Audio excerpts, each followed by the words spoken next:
Live via satellite, it's Rockline, North America's #1 rock radio program.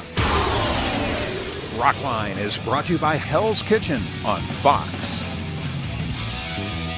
Hi, I'm Bob Coburn in Los Angeles, and tonight from Dallas, Texas, we welcome Iron Maiden. To speak with Steve Harris and Janick Gers, call the toll-free Rockline at 1-800-344-ROCK. That's 1-800-344-7625. One number toll-free from anywhere in the U.S. or Canada. And now let's welcome our guests. Well, the summer wouldn't be complete without an Iron Maiden tour, and the Final Frontier tour begins Wednesday, June 9th in the city of Dallas. And we also learned today that the brand new album, The Final Frontier, will be released in the United States on August 17th, and that just makes this a good week all the way around. It's good news everywhere. Rockline, I would like to welcome Steve Harris. How you been? Yeah, good, mate. Cheers. Thanks for coming and doing the show. Also, Janick Gers, welcome to Rockline. Nice to have you. Howdy, nice to see you. Nice to hear you. Well, yeah, you guys are in Dallas. I'm right outside Los Angeles in beautiful downtown Burbank, but the satellite's working really well. Big summer beginning for you, huh? With the album coming out in August and the tour beginning in a couple of days here. Yeah, definitely. Yeah, it's going to be a really hot one. We've been, sound checking at the gig and everything, and it's absolutely boiling. So, yes, it's going to be a good one. I have never seen you guys when it wasn't just jaw-dropping fantastic, so I think we're all eager for this tour. And August 17th, finally, we have the release date for here in the USA, huh? You guys will be playing in Italy that night, I believe, though. Yeah, probably. I don't know. I haven't looked at it. It'll be somewhere in Europe. Somewhere in Europe, yeah. Well, I did look, and you're going to be in Italy, so get some shoes while you're there. Yeah. Fans can get a free download of the brand new song El Dorado by going to your website, ironmaiden.com. Now, last time I tried to get on, the server was down. You have a free Iron Maiden song available on a website, and I don't know if it's back up yet or not, but keep trying. If not today, then tomorrow or in the days to come, and you can get this new song, El Dorado, from the forthcoming Final Frontier album. We'll play it for you in just a moment here. I would imagine that you're playing El Dorado in the set, huh?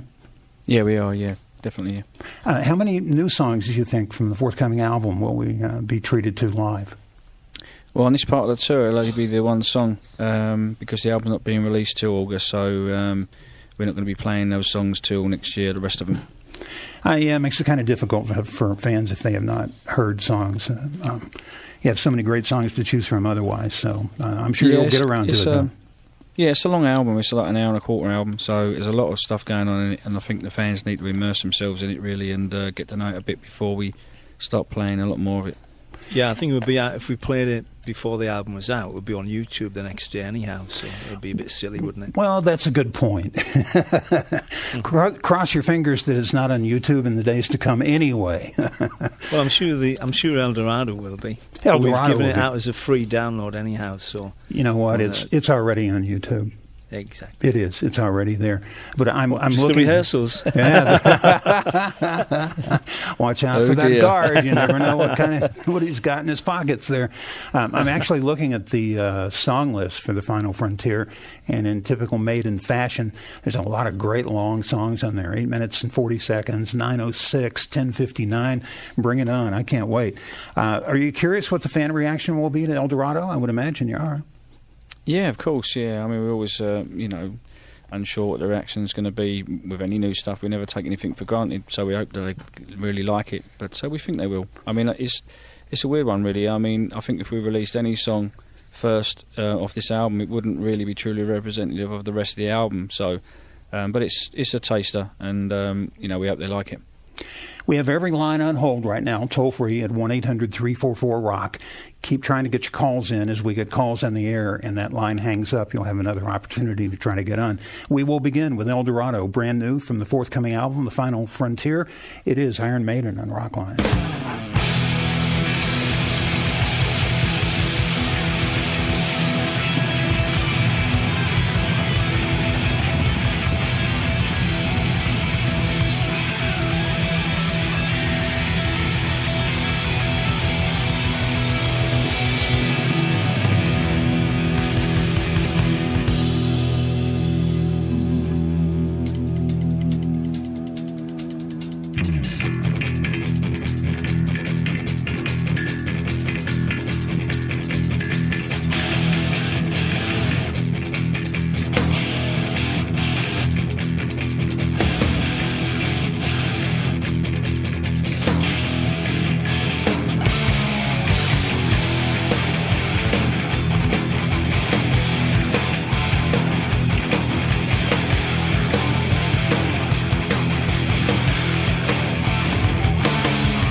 personal snake oil. It's just something I do. I'm the jester with no tears, and I'm playing on your fears. I'm a trickster smiling underneath this mask of love and death. The eternal lie I've told about the pyramids of gold. I've got you hooked at every turn. Your mind is left to burn.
great song. Brand new from Iron Maiden, El Dorado, from the forthcoming album, The Final Frontier. The tour begins in a couple of days, and you can get a free download of that at ironmaiden.com.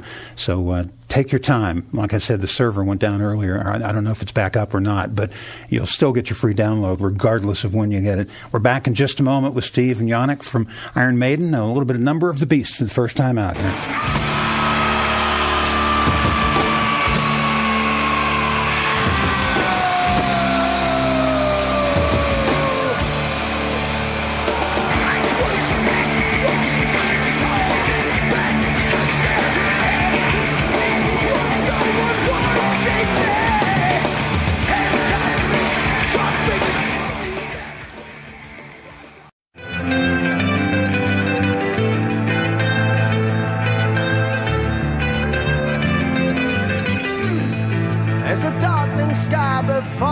It's Rockline. Welcome back. I'm Bob Coburn. We have Steve and Janick taking your calls toll free at 1-800-344-ROCK. We'll begin in Mexico tonight in Zacatecas and talk to Enrique. Welcome to Rockline. Hello? Yes. Hey, guys, arrived? Well, first of all, I want to make my first question. That is, what's the main theme of this new forthcoming album, The Final Frontier? And also, this year you're going to celebrate the 30th anniversary of the release of Iron Maiden. Are you going to celebrate it? Are you going to make something special this year?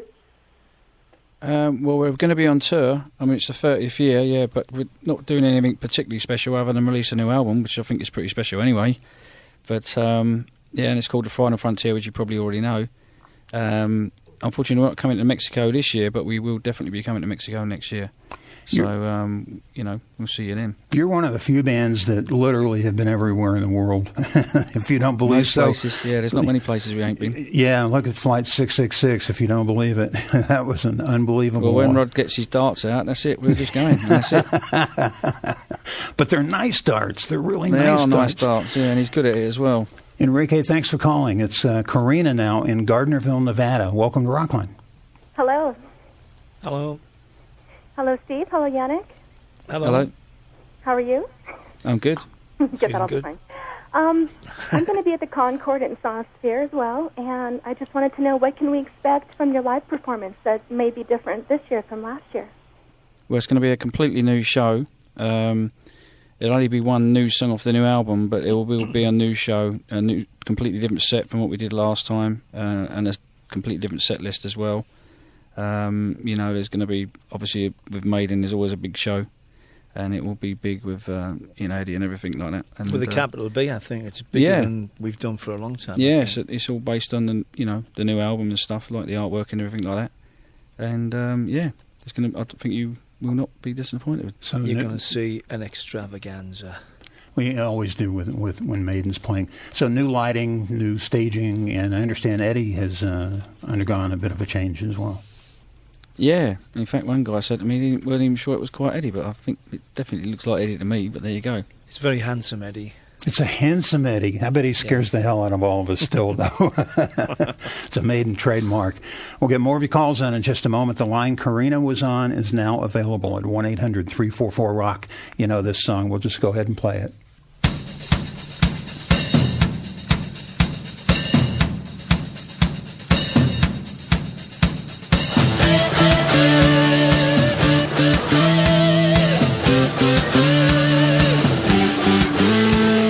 White man came across the sea.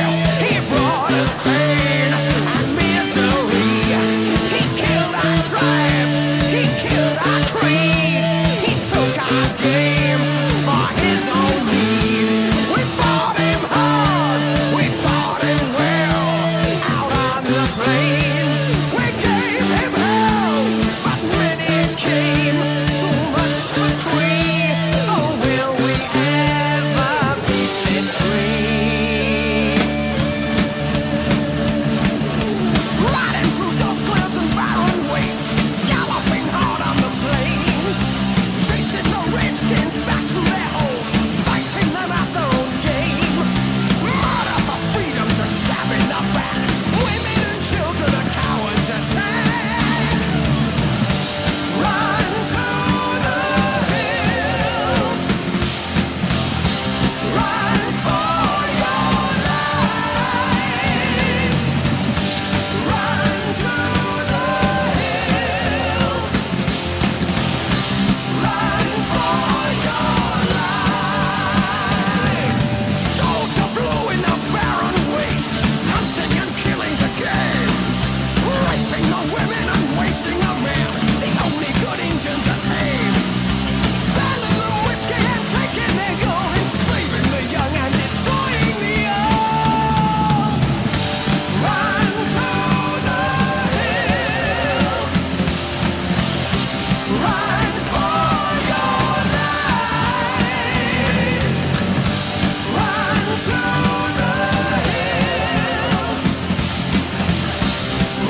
to the hills. Iron Maiden, our guest on Rockline tonight. Steve and Janick are taking your calls toll free at 1-800-344-ROCK. Let's go upper Midwest to Milwaukee and talk to Janine. Hi, Janine. Hi, guys. Hi, Steve. Hi, Janick. Hi. Hello, Janine. Hi. First, I must say thank you for... I've been waiting 28 years to say thank you for such great music. My question is, how is the feel and tone different from this new album, The Final Frontier, compared to A Matter of Life and Death? So it was also a great album. It is different. It's very different, actually, I think. But it's... I don't know. I mean, it's pretty similar in the sense that Adrian did a lot of the writing on the last one and this one, co-written with me and Bruce. There's a couple of songs from Janick and me, and so the kind of writing credits are pretty similar to the last album, but it's actually very different musically. There's a lot more going on, I think. There's a lot more time changes and stuff, especially when you get towards the end of the album. The songs get more proggy sort of thing, and it's very different, I think. But it's difficult for us to be objective about it at the moment. Really, we've only just finished the album. You know, we obviously think it's a really strong album, but until we sort of really go out and play the songs live, I think that's the test. Yeah, I think one of the good things that we did was we got in the studio together. We put the speakers and everything about 100 feet away in a different studio, so we could actually physically be together in the studio. And I think that made a lot of difference to how we played together, how we interacted. So, there's kind of a good live feel on it as well. Yeah, the headphones were amazing, weren't they? Yeah, the headphones. So that made a big difference as well. I'm hearing more and more of that from bands, of actually playing live together instead of... I mean, Pro Tools is great and, still use it and all that, but there's a vibe you get playing live that you don't get otherwise. So, well, I think the music comes from in between the people and how you interact, and it's in the grooves, it's in between you and how you move with it, and you can't do that in Pro Tools. You just can't do it. It's like trying to use a drum machine instead of a drummer. It doesn't quite work. It doesn't sound like John Bonham or Nick or Ian Pearce or whoever. You need to be getting it real, and I think that's the way to go for us, definitely. Yeah, we had a band on a couple of weeks that called it the Ring of Fire because there's just so much going on, performing with each other. And El Dorado reminds me of nothing on A Matter of Life and Death. So we'll see when the album comes out on the 17th of August. And when I say the server's down, it's because it's overloaded. There are just too many people trying to log on. So keep giving it a shot. Let's go South Texas. Brownsville's where Richard is located. Welcome to Rockline, Richard. Hello. Hello, Steve. Hello, Janick. Hello, Richard. All right, mate. I'd like to know if you boys have any special plans or preparations for following the World Cup while you're on the road. Yeah, of course. And as usual, we have a rugby-loving manager who, if he was into football or soccer, as you call it, I suppose we might be in a different part of the world right now on the tour. But he always seems to book us the furthest place away. But we would definitely be watching it. That's for sure. By hook or by crook, we will see the games. So who are you picking? You going with England? Well, of course, yeah, you got to, haven't you? But I don't know. I think Spain are pretty hot right now. So if anyone's going to put money on it, it might be them. Yeah. Well, if it gets in the last 8, I think any one of them can beat each other. It's just one of those. It's who's good on the day. So I think it's pretty wide open right now. I don't think there's anyone really shining out right now, really, to be honest. The Netherlands look good. England's got a good chance as anybody, I think. Yeah, England looks the best they have in many years, I think. I think you got a good shot at it. We have to take time out. We'll come back with more of your calls. We have the Encore question, and I want to remind you that Rockline is brought to you by Fox. Fox Tuesday heating up with an all-new Hell's Kitchen. Then it's the season finale, the show that everybody's been talking about, Glee, beginning at 8/7 Central, coming your way on Fox Tuesday. More Iron Maiden coming your way right after this on Rockline.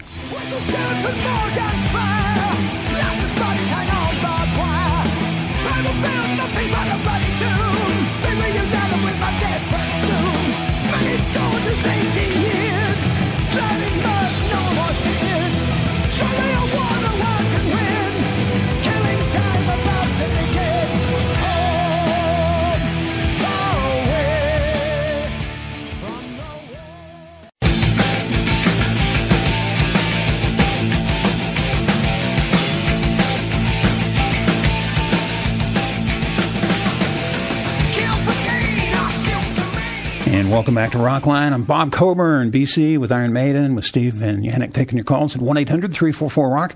Go to rocklineradio.com. You can see who's coming up on the show. Check out our calendar. And we just gave away a really good prize, a huge HD TV home theater system. And we'll have another one coming up in conjunction with Fox. Next week, we're joined by Saving Abel. The week after that, Ozzy Osbourne. We'll have the national radio premiere of his forthcoming album, Scream. Vince Neil will join us, Motley Crue fame. A young band from Chicago named Janice will perform live in concert on our Independence Day weekend. Creed will be here as well, and Drowning Pool also in concert, and that'll be on Labor Day as we continue with our summer holiday concert series here on Rockline. Time now for the Encore question. Smile Empty Soul joined us last week, and they plugged in and played live as well. It's brought to you by Nestle Nesquik. Come to your happy place. Here's the Encore. Hey, what's up? This is Ryan. This is Sean. Hey, this is Jake. We are Smile Empty Soul, and our question for you guys, Iron Maiden, is what was it like being followed around by cameras 24 hours a day all over the world to make that movie? Well, it was tough, to be honest, at times, because we were all ill at the time, especially me, so it was a bit of a struggle. But, yeah, it was all right. We got used to it after a while, and, you know, in the end, you sort of don't really know there after time, you know. But to start with, yeah, it was a bit tough. Yeah, it's weird. It's weird having cameras there all the time. Like Stu said, you just get used to them and you just hide from them. You hide from them. Look like Janick, you were doing a little bit of that. Yeah, you would turn and run a couple of times. It looked like. I don't blame you, man, to lose your privacy like that. But you know what? That was a great, great movie. I actually saw that 3 times in the movie theater. So I don't see anything 3 times. I can promise you that. Let's go back to the phones here. Boy, a lot of people want to talk to you tonight. From Margate, Florida, let's talk to Greg. Welcome to Rockline. Hey, thanks a lot. I'm down by Nico's Way in South Florida. How you guys doing? Yeah, good, thanks. Good, yeah. I have 2 quick questions. One, this is really more for Steve, I guess. What was it like going back to recording the Bahamas? Was there a deja vu of the Power Slave Somewhere in Time days there? Yeah, it was a bit nostalgic in a way, and it was great because the studio was actually really the same. They hadn't changed a thing. I mean, even the pool table looked exactly the same, all worn out and everything. So it was really good, and I think it wouldn't have been the same if they'd changed it anyway. It just felt really good. So it was really a good vibe to go back, without a doubt. So there was a bit of a comfort zone that perhaps you wouldn't have had elsewhere? I don't know really, but I just think it was just really nice to go back there, and you know, everyone was excited about it. And as Janick talked about earlier, you know, we're all in the same room, you know, working together. You know, a lot of feedback from each other, and it was really, it was great, really enjoyable. I read probably the most enjoyable for a while, really. It's a really good sounding room. Yeah, it's a good sounding room. Yeah, without a doubt. I read a quote from Bruce saying that the same shutter was broken in a corner that was there in '83. Yeah, everything looked the same. That's amazing. That's truly amazing to me. I want to mention a couple of the tour dates coming up soon. Dallas on the 9th, on Wednesday the 9th of June, followed by Houston on the 11th. Guys will be into San Antonio on the 12th. That's a Saturday, followed by Denver on the 14th of June. 16th, they head into Albuquerque, New Mexico, and the 17th, they are Phoenix bound. Then here's the date for us in Southern California in San Bernardino at the San Manuel Amphitheater on the 19th. Which is a bit of a drive, but it's a drive certainly worth making to be able to see these guys perform in concert. Eric is in. Greg had a second question. All right, what else you got, Greg? Well, I know I've been a fan of you guys for so long. I know you're all really humble. Really, Steve especially, you're very soft-spoken. Jan, you're so humble. He's a very humble man.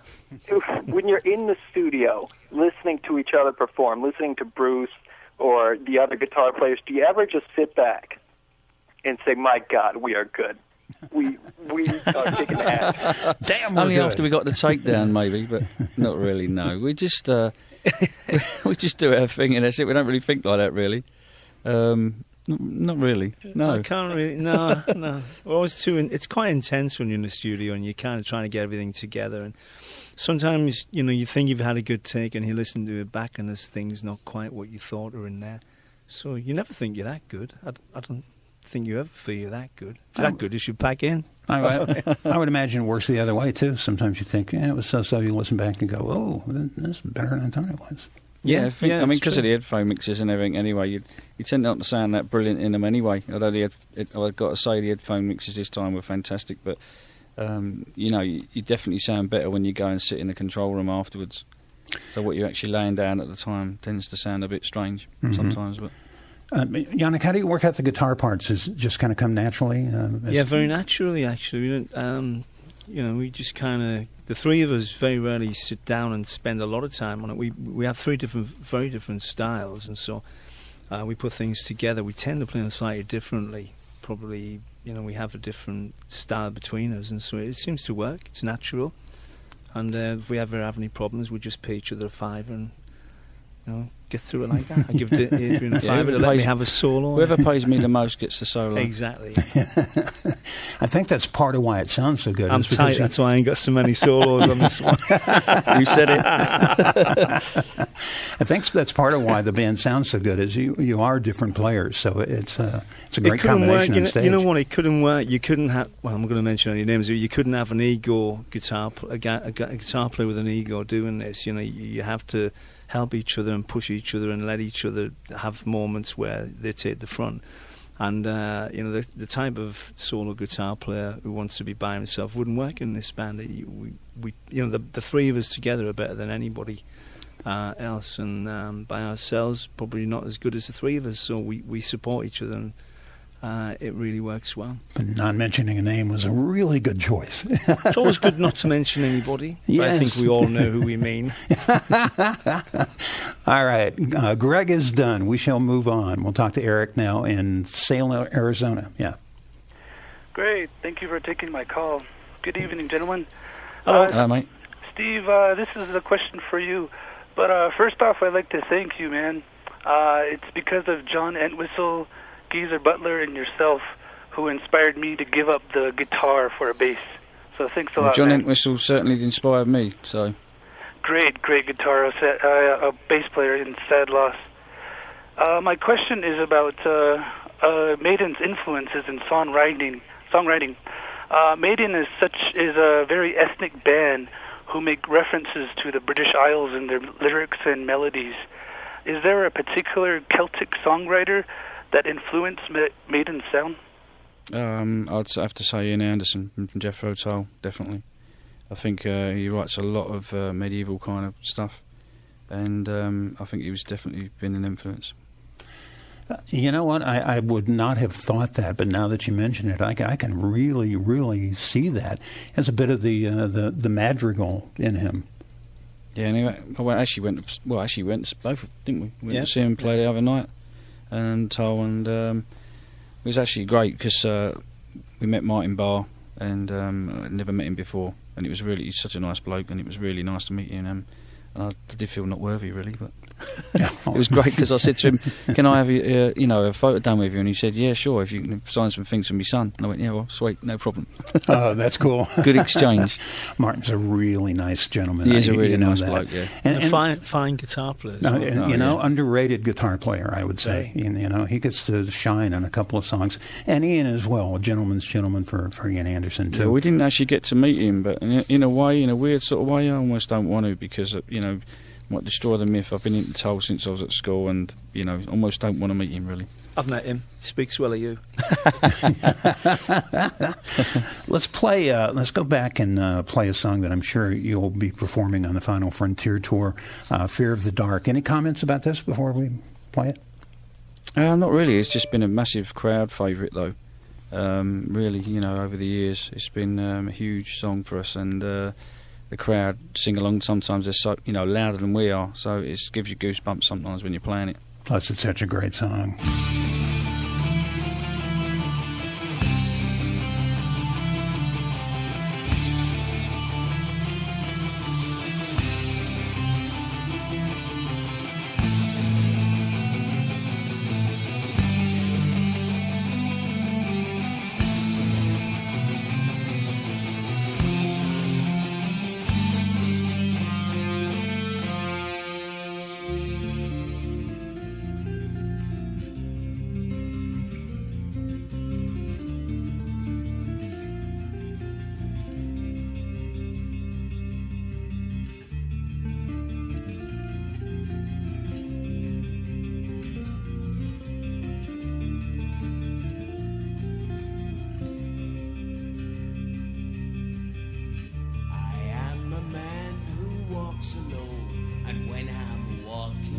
dark road at night or strolling through the park. When the light begins to change, I sometimes feel a little strange, a little anxious when it's dark. Fear of the dark, fear of the dark. I have a constant fear that something's always near.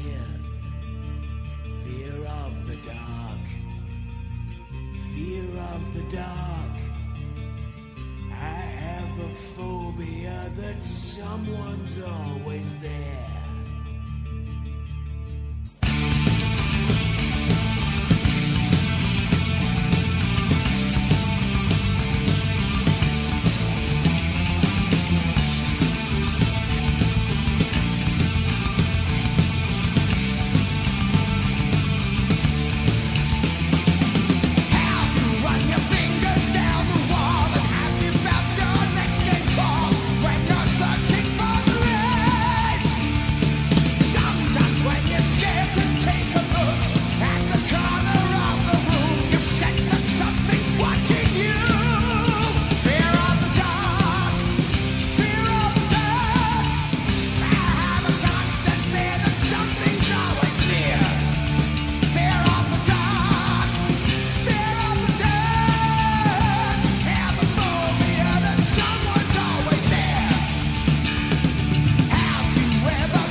Doesn't get much better than that. Fear of the Dark, Iron Maiden. We're joined by Janick, Gers, and Steve Harris. And your calls, toll free at 1-800-344-ROCK. Back to the concert schedule on the 20th of June. The guys will be in the Bay Area and Concord. On the 22nd, Auburn, Washington, outside Seattle. North of the border to Vancouver, one of the great cities anywhere. On the 24th of June, 26th into Edmonton, Alberta, and Calgary, right next door. On the 27th, the 29th in Saskatoon, Saskatchewan. And on the 30th into Winnipeg. That is June for you there, for the Iron Maiden tour, the Final Frontier tour. Back to the phones we go, and we're going to talk right now to Gary, who's in Houston. Hi, Gary. Hi. You're on the air. Yeah. Hey, Steve and Janick, I just have to first say it's an honor, and I just wanted to know if I was just wondering if we can be expecting to see a live DVD like one as expensive as Flight 666, but maybe like a Death on the Road type or Rock in Rio. Probably not this year, but I think maybe we'll do something in the future, next year or the year after. I'm not sure, but I don't think from this year. So you're not shooting anything at all in this upcoming tour? Well, we pretty much shoot everything really, but I don't think we'll be releasing anything from this part. No plans to put anything out? Not any plans at the moment, anyway. Yeah. You know, it's just nice to be able to bring it home and see you guys in the comfort of your own living room in a 5.1 surround sound, if you can't be there live. Thanks for the call, Gary. We'll talk to Jay. He's in Tulsa. Welcome to Rockline, Jay. Hey, guys. I got two questions.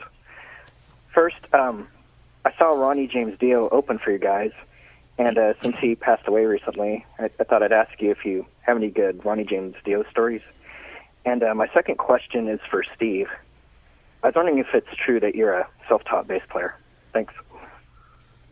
Well, we don't really have any stories. Only to say that they did some shows. I mean, Evan and Hill did some shows with us before, and they were supposed to do some shows with us in the summer also as well. So it's really sad. So we don't really have anything to say story-wise about Ronnie. Really, only to say that he was a really great guy. I mean, people say that when people pass away, but he really was, and he was genuine. He was genuine. Yeah, very genuine. He'd be missed. Gentleman, actually, and.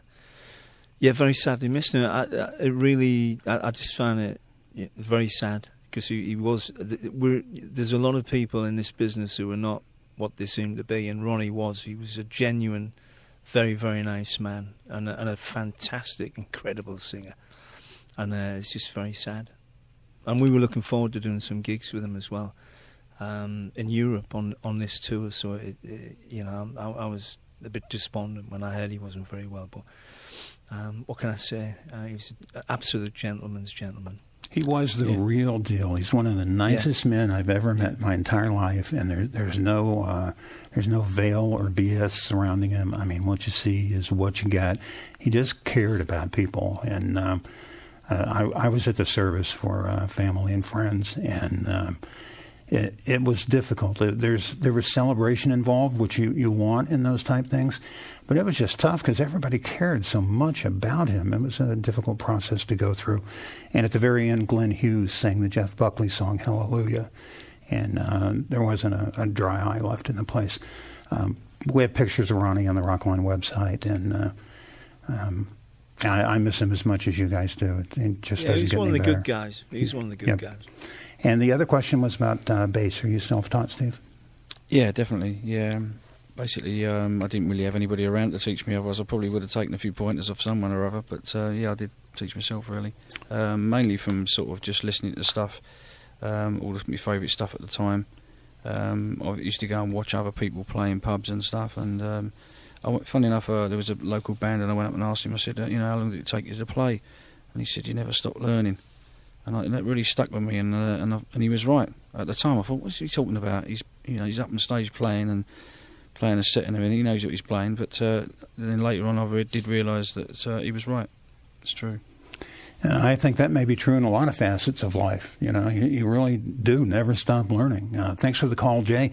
We have to take a time out. We're coming back with more of your calls. The line that Jay was on just opened up at 1-800-344-ROCK. That's 1-800-344-7625. A reminder that Rockline is brought to you by Fox, and coming up Fox Tuesday, you've got an all-new Hell's Kitchen. It's back on the air for the summer, and the season finale for the show Glee, which has become a huge success for Fox. It all begins at 7 Central, coming your way on Fox Tuesday. More Iron Maiden coming your way right after this.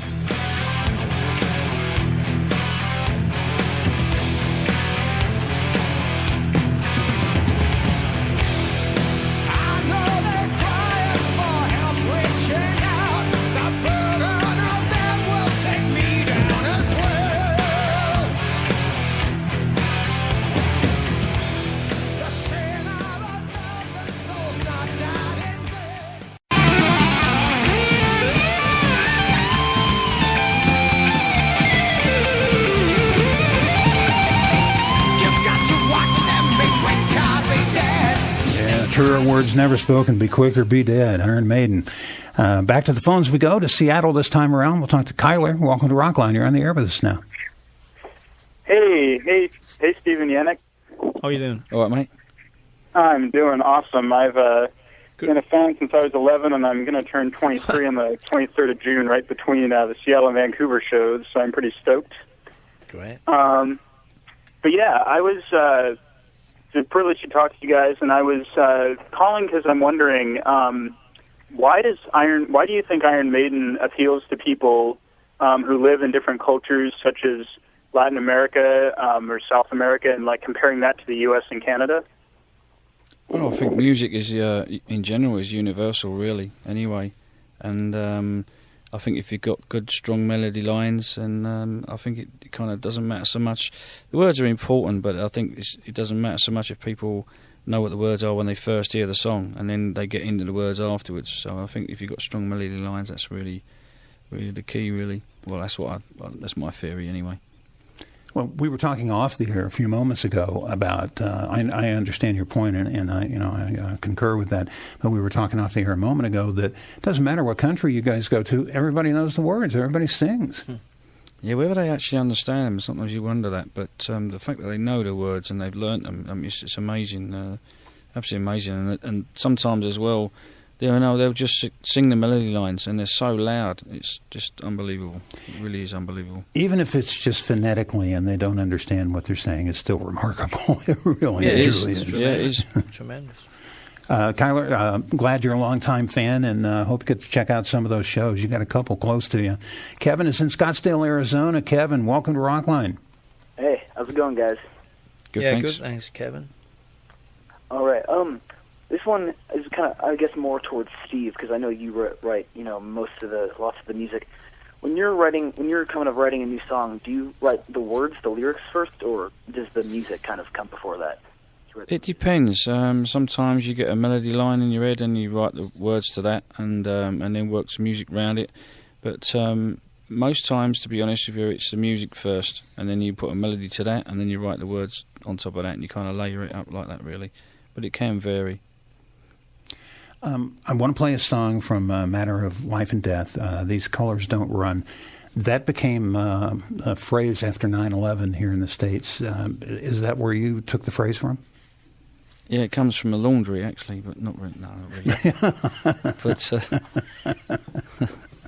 no, it's actually Bruce wrote the words to that anyway, so I can't really vouch for what he was thinking when he wrote them, but I think they're really strong words anyway. Let's listen.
These Colors Don't Run. It's Iron Maiden. We're joined by Janick, Gers, and Steve Harrison. Your calls toll free at 1-800-344-ROCK. A couple more of the concert dates that are coming up here. We'll move into the month of July. On the 3rd, the band is in Toronto. They'll stay in Canada on the 7th.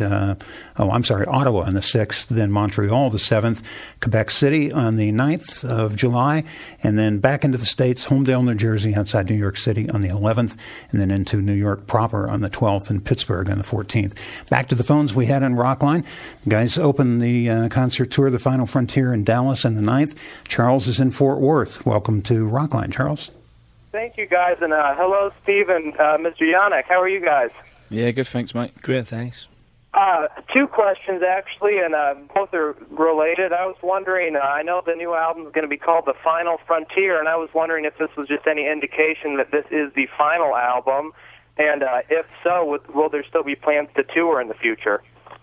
Well, hope not. I think a lot of people are wondering that, and are also wondering whether we're Trekkies as well, but I think neither's the case, really. So I think, we'll be doing stuff in the future, and hopefully we'll be making another album after. I'm glad to hear you quell those rumors, because they're rampant right now, because final is in the album title, that this is going to be it.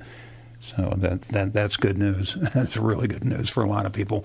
And you're not Trekkies. Okay, so we can eliminate that. We don't have to beam anybody up. Do you have another question there, Charles? So I guess there are plans to tour in the future, though, sir? Yeah, definitely. After this one? We'll be touring this year and next year.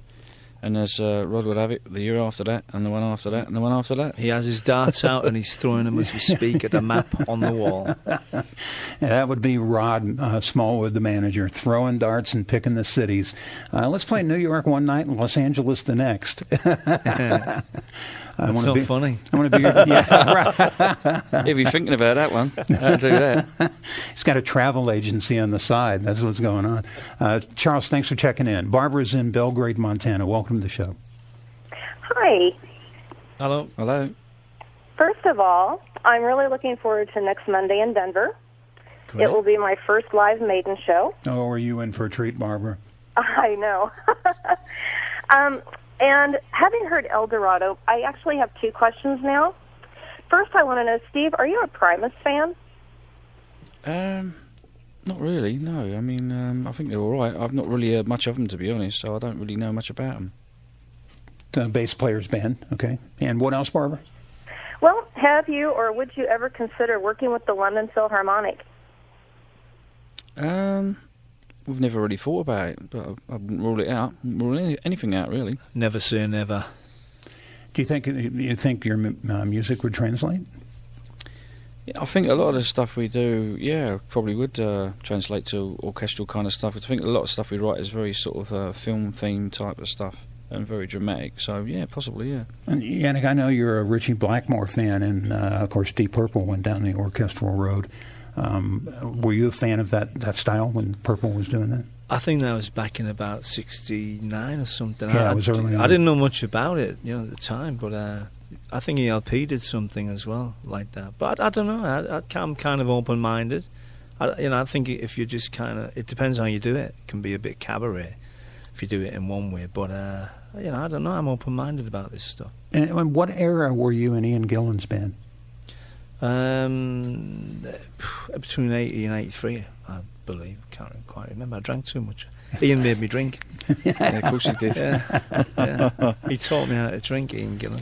Great singer, actually. He knows the bottle personally. I can vouch for that. Yes. He is a great vocalist. There's no doubt about it. I remember him getting around in, though. I think I bought all the beers. I can't believe that. No, I'm not having that. No, he's a great singer. And yeah. I mean, the reason I like Deep Purple was because I loved his vocals. And it's a misconception that I was a big fan of Richie. I liked Richie through listening to Ian. Ian was the thing that made me listen to Purple. And from that, I kind of got into Richie. And I was listening to people like Rory Gallagher and Jeff Beck as well. So I think he's a great guitar player. But Ian was the thing that made me excited about Deep Purple. Good man. You don't hear enough about Rory Gallagher. Roy was fantastic. His band Taste before he went solo, and the solo material, just absolutely tremendous stuff. And we had Jeff Beck on a couple of weeks ago. And that was you're joking. He's incredible. Unbelievable. I asked him why he quit playing with a pick. I asked him, put you closer to the guitar? And he said, no, I kept dropping them. I just didn't want to pick them up. Yeah, he gets a great sound out of his strings by using his thumb, but I like him using the pick as well. So, yeah, it's room for everything. Let's take a time out. We're back in just a moment. We'll try to get more of your calls on the air. If you're on hold, stay with us. We're doing our best. Rockline is brought to you by Fox. Tuesday is a great night to watch TV. You have Hell's Kitchen, first of all, and then you have the season finale of Glee. It all begins at 8, 7 Central on Fox Tuesday. We're back in just a moment. You're listening to Rockline. When the priest comes to read me the last night, take a look to the bowels of the last sight of a world that has gone very wrong for me. Can it be that there's some sort of error? To stop the surmounting terror. Is it really the end, not some crazy dream? Somebody please tell me that I'm dreaming.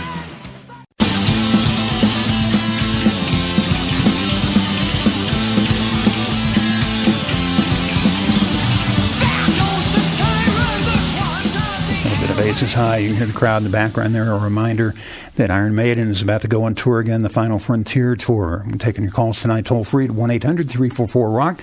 Let's head to Flushing, New York, and speak with Stephen. Hi, Stephen. Hi, how are you? Well, thanks. I had a quick question for Steve and Janick. How are you guys doing? Good, thanks. Yeah, good, thanks, Steve. I just wanted to know, have you guys ever considered like an Iron Maiden U.S.-based festival tour? And then also, how did you guys pick Dream Theater to open up for this tour, the upcoming tour? And what's your feelings on how that's going to go? Well, we did a few festivals before, and we would consider doing something like that in the future. Yeah, for sure. I think he means with you as the centerpiece, not joining a festival with other people. But yeah. Yeah, I suppose we would consider doing something like that for sure. Yeah. I mean, I'm sure Rod, is already thinking about something like that at some point. I don't know, maybe. But Dream Theater, I mean, great band, and we've had them before. Anyway, they've played loads of shows with us in Europe and other parts of the world, whatever. So, it's good to have them anyway. They're good guys, good band. So yeah, it's good package, I think. Yeah, I'm looking forward to it. I think it's a good package to go out and play. I think it's going to be great. Yeah, it gives fans value for money, that's for sure. Yeah, it'll be a great evening out, and similar enough styles, but contrasting styles too. So I think that'll be a very fun evening. Stephen, thanks for checking in tonight. Carrie's in Southern California, in Northridge. Welcome to Rockline, Carrie. Hi, Steve. Hi, Janick. What a thrill this is. We just love you, and we can't wait to come see you in San Bernardino. We love to be loved. I had two questions for you. One, out of the entire history of Iron Maiden works, do you have a favorite album? And also, I know Derek Riggs has always done the artwork on your albums. Who's doing the artwork for the new album? Well, I couldn't say I really have a favourite album. I'd say probably a favourite song. It's probably Hallowed Be Thy Name, I think, overall. As far as the artwork goes, I think... can we say that? Yeah, Melvin, yeah. Oh, yeah. Melvin Grant, yeah. It's in a press release, Melvin Grant. Yeah, Melvin Grant, yeah. Well, it's the same guy that did the artwork for Fear of the Dark and Virtua 11. Death on the Road. Yeah, Death on the Road as well, yeah. And another favourite song? Another favourite song? Yeah. Was it Janick? Did you answer that one? No. Or was it album? Album, yeah, right. Album, yeah. I've got a favourite album.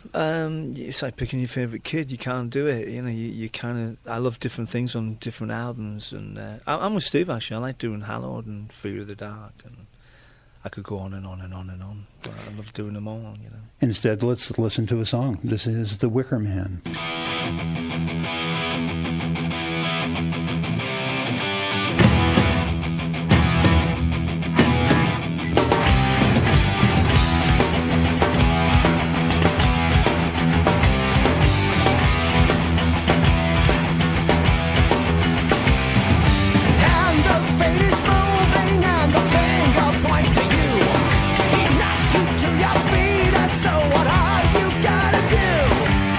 Your tongue was frozen, now you've got something to say.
The Wicker Man. Have a feeling you'll be hearing that on the Final Frontier Tour.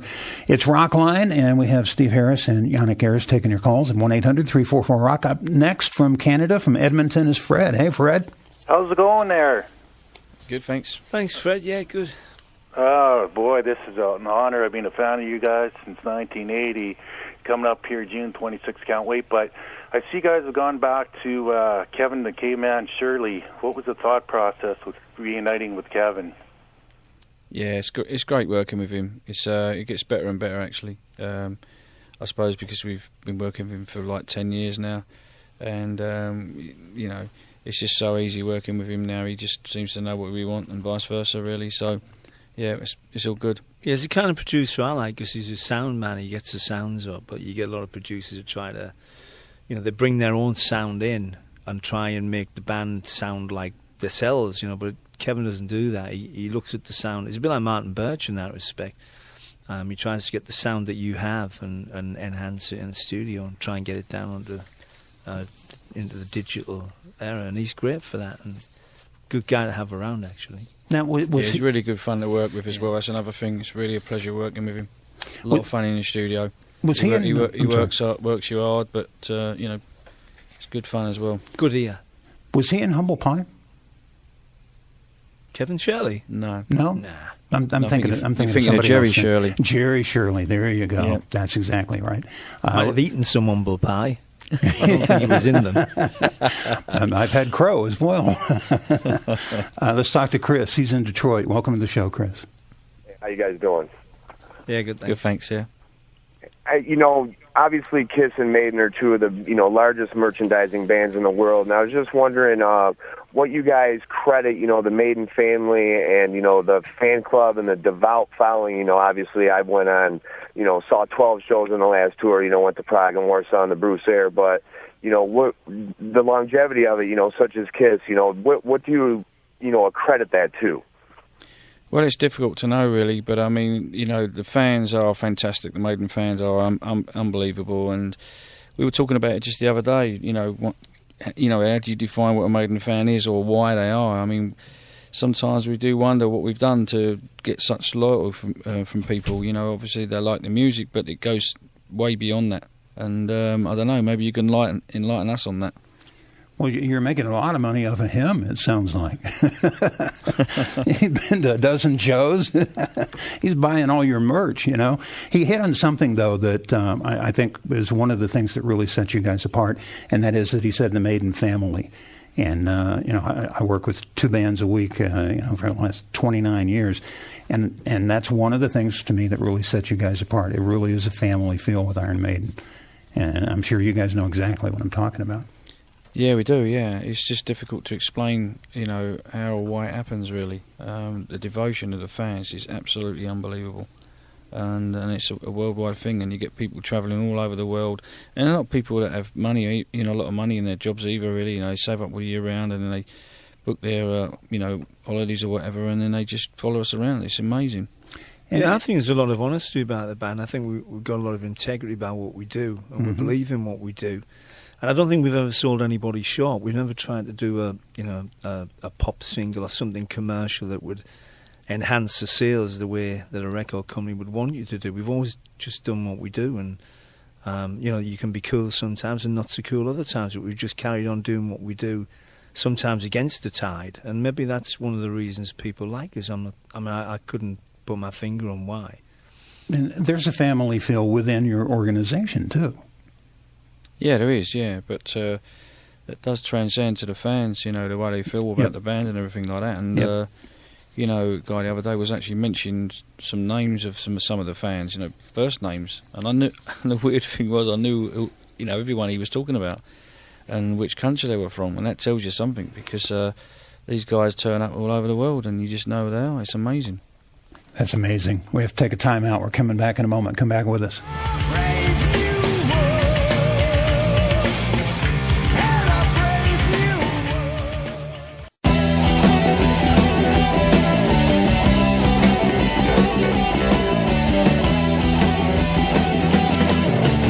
You'll take my life, but I'll take yours too. It's Rockline. Welcome back. I'm BC Bob Coburn. Thanks for listening. Thanks for the great calls tonight. Thanks to our affiliate radio stations. Also to Eric Hood and Elliot Kindle and Rod Smallwood, and to our guests tonight, the troopers this evening, Janick Gers and Steve Harris. Thanks for taking the time, guys, and good luck with the forthcoming tour. Go to ironmaiden.com. You get the free download of the new song El Dorado, and you never want to miss Maiden in tour. I hope you guys had a good time. I had a blast tonight. Great, thanks. Really Thanks for having us. mate. It's been good fun. We're out of time. I'm BC, and I'll be seeing you.